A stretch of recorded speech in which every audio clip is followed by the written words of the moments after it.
Pelajaran kita lanjutan bagaimana umat Tuhan, bangsa Israel memberontak kepada Tuhan. Kalau dalam Alkitab biasa disebutkan bukan Mesir, tetapi Tuhan yang memberi pertolongan. Mengapa bukan Mesir? Dalam ayat ini, pasal ini diterangkan bagaimana orang Israel, orang Yehuda, ketakutan yang luar biasa atas kerajaan Kasdim atau Babilonia. Sehingga mereka pergi ke Mesir. Mereka menganggap tanpa disuruh Tuhan, Mesirlah tempat penyelamatan. Tetapi karena Tuhan tidak menyuruh mereka, maka Tuhan memberikan celaka bagi bangsa pemberontak. Mereka berontak. Mereka merasakan keselamatan itu datang dari Mesir. Itu makanya di ayat 1 disebutkan, celakalah anak-anak pemberontak. Demikianlah firman Tuhan yang melaksanakan suatu rancangan yang bukan daripadaku. Yang memasuki suatu persekutuan yang bukan oleh dorongan rohku. Sehingga dosa mereka bertambah-tambah. Ini satu pelajaran juga bagi kita kalau kita tidak bertanya kepada Tuhan. Memang sulit kita merasakan apakah yang kita lakukan ini sesuai dengan kehendak Tuhan atau apa, atau tidak. Di ayat 2 disebutkan yang berangkat ke Mesir dengan tidak meminta keputusanku untuk berlindung pada Firaun dan untuk berteduh di bawah pohon naungan. Tetapi perlindungan Firaun akan memalukan kamu dan perteduhan di bawah naungan Mesir akan menodai kamu. Nah, inilah. Karena mereka akan gugur, mati. Gedalia yang diangkat jadi gubernur, dia bertahan, memang juga mati dia. Tapi pemberontak-pemberontak ini juga mereka binasa. Karena ayat 7 disebutkan, yakni Mesir yang memberi pertolongan yang tak berguna dan percuma. Sebab itu aku menamainya begini, Rahab yang dibuang menganggur. Apa maksudnya Rahab yang dibuang menganggur? Siapa ini Rahab kalau bahasanya? Rahab kan perempuan yang kurang apa? Ya. Yang kurang baik kan si Rahab kan? Tapi menganggur dia. Artinya tidak ada. Maka sekarang pergilah katanya, tulislah itu di depan mata mereka di suatu loh dan cantumkanlah di suatu kitab supaya itu menjadi kesaksian untuk waktu yang kemudian sampai selama-lamanya. Itu makanya disebutkan di ayat 9. Sebab mereka itu suatu bangsa pemberontak. Anak-anak yang suka berbohong. Anak-anak yang enggan mendengarkan akan pengajaran Tuhan. Yang mengatakan kepada para tukang tilik, jangan menilik. Dan kepada para pelihat, janganlah melihatlah bagi kami hal-hal yang benar. Dan selanjutnya, ya. Tapi bersyukur, orang yang mendengarkan Tuhan, yang menanti-nantikan Tuhan, datang pertolongan. Di ayat 18. Sebab itu Tuhan menanti-nantikan saatnya hendak menunjukkan kasih-Nya kepada kamu. Sebab itu Ia bangkit hendak menyayangi kamu. Sebab Tuhan adalah Allah yang adil. Berbahagialah semua orang yang menanti-nantikan Dia. Inilah kebahagiaan. Kalaupun kita jatuh atau memberontak terhadap Tuhan, rupanya Tuhan kita itu senantiasa, ya, senantiasa mendengarkan kita. Bahkan disebutkan kalau ada orang berusaha tadi seperti penglihat-penglihat itu, karena ada kalimat yang sangat bagus. Sebab beginilah firman Tuhan di ayat 15 pasal 30. Tuhan Allah yang Maha Kudus Allah Israel, dengan bertobat dan tinggal diam kamu akan selamat. Dengan bertobat dan tinggal diam, dalam tinggal tenang dan percaya terletak kekuatanmu, tetapi kamu enggan. Bangsa itu enggan. Sudah bilang bertobat dan diam.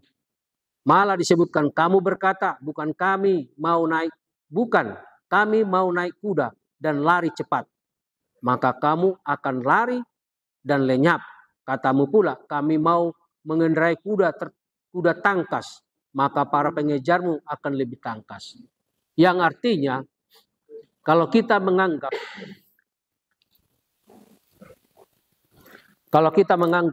kita lebih hebat, lebih apa? Rupanya masih ada lagi yang lebih hebat. Ada sebutan yang menyebutkan, dokter, apa disebutkan? Di atas langit ada apa? Langit. Ya. Di atas langit ada langit. Jadi tidak ada yang perlu disombongkan sebenarnya. Karena disebutkan tadi pemberontak, sombong. Karena disebutkan 1000 orang akan lari melihat ancaman 1 orang. Terhadap ancaman 5 orang, kamu akan lari sampai kamu ditinggalkan. Seperti tonggak isyarat di atas puncak gunung. Makanya di pasal 31, celaka atas mereka yang mengandalkan Mesir. Celaka. Makanya ada khotbah saya, andalkan Tuhan pasti oke, andalkan diri pasti KO. Nah, inilah. Kalau mengandalkan diri KO. Itu makanya disebutkan di ayat 1. Celakalah orang-orang yang pergi ke Mesir minta pertolongan, yang mengandalkan kuda-kuda, yang percaya kepada keretanya yang begitu banyak, dan kepada pasukan berkuda yang begitu besar jumlahnya, tetapi tidak memandang kepada yang Maha Kudus Allah Israel, dan tidak mencari Tuhan. Seringkali dalam hidup kita boleh saja seperti bangsa Israel, mengandalkan diri, ya, kurang penyerahan. Di ayat keempat, ayat keenam, bertobatlah hai orang Israel kepada Dia yang sudah kamu tinggalkan jauh-jauh. Bertobat. Kalaupun ada kekurangan, kelemahan, mari kita perbaiki diri kita, bertobat. Karena tidak ada tempat perlindungan di dunia ini. Manusia hanya sementara. Kalau diberikan kepada kita pertolongan, itu hanya apa? Hanya sementara. Tapi jangan lupa siapa? Jangan lupa Tuhan. Bukan berarti kalau manusia menolong kita, bukan berarti kita tidak bersyukur, berterima kasih. Tetap juga kita berterima kasih. Di pasal 32, di ayat 1. Sesungguhnya seorang raja akan memerintah menurut kebenaran, dan pemimpin-pemimpin akan memimpin menurut keadilan. Sesungguhnya. Tapi di dunia ini masih sulit kita mencari hanya kebenaran Kristus, ya. Kebenaran Kristus yang harus kita nyatakan, dan Tuhan yang menolong kita. Mata orang-orang yang melihat tidak lagi akan tertutup, dan telinga orang-orang yang mendengar akan memperhatikan karena firman Tuhan. Tetapi bagi orang bebal, ya, bagi orang penipu, semuanya itu akan hancur, lisut. Pemazmur menyebutkan seperti jerami mereka itu. Tetapi orang yang berbudi luhur merancang hal-hal yang luhur, dan ia selalu bertindak demikian.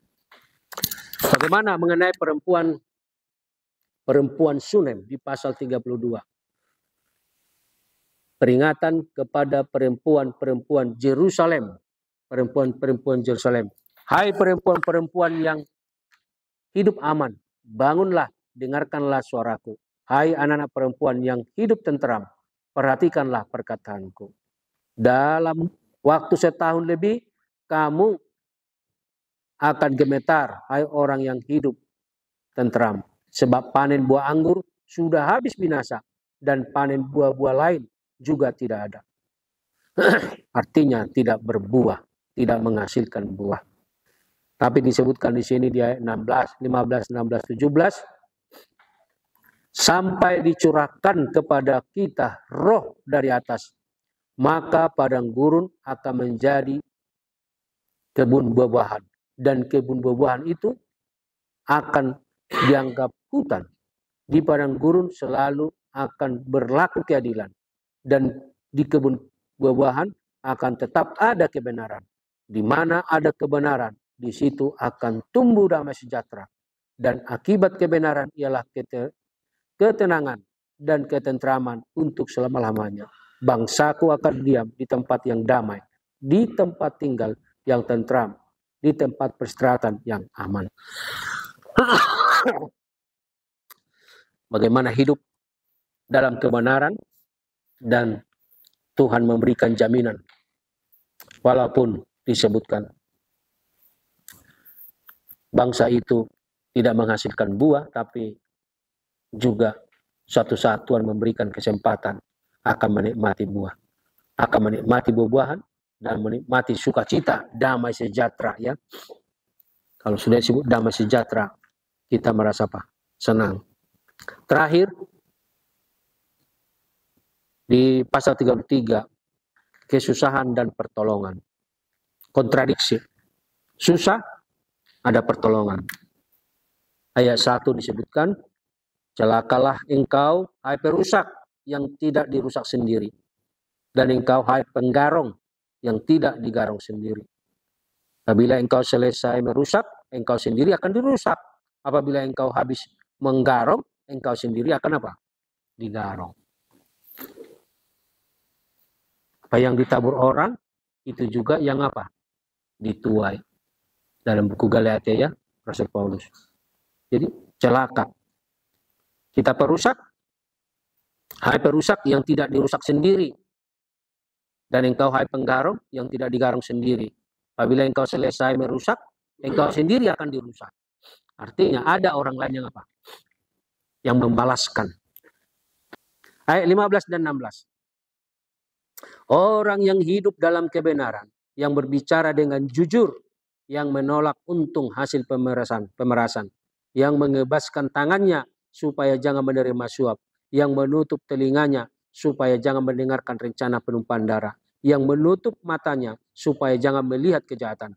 Dialah seperti orang yang tinggal aman di tempat-tempat tinggi. Bentengnya ialah kubu di atas bukit batu. Rotinya disediakan, air minumnya terjamin. Inilah orang yang hidup di dalam kebenaran. Orang yang bergantung kepada Tuhan, yang berserah kepada Tuhan. Inti pelajaran kita, bila mana kita merenungkan apa yang kita lakukan, yang kurang baik, yang kurang benar. Firman ini menasihatkan agar kita mendengarkan Tuhan. Hanya Tuhanlah tempat pengaduan kita. Tuhanlah tempat pertolongan kita. Dialah benteng kita. Dan disebutkan ayat 15-16 tadi, kita akan aman, nyaman, tenang, damai sejahtera bila mana kita menuruti perintah Tuhan. Tuhan memberkati kita. Amin.